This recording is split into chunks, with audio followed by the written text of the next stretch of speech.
ChatGPT is one of the trending topics on social media. It is created by a company called openAI.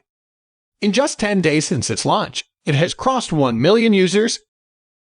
It is a transformer or a machine learning model that processes and understands sequential data, such as natural language text. It solves questions in a human manner and is able to respond in different styles and even different languages.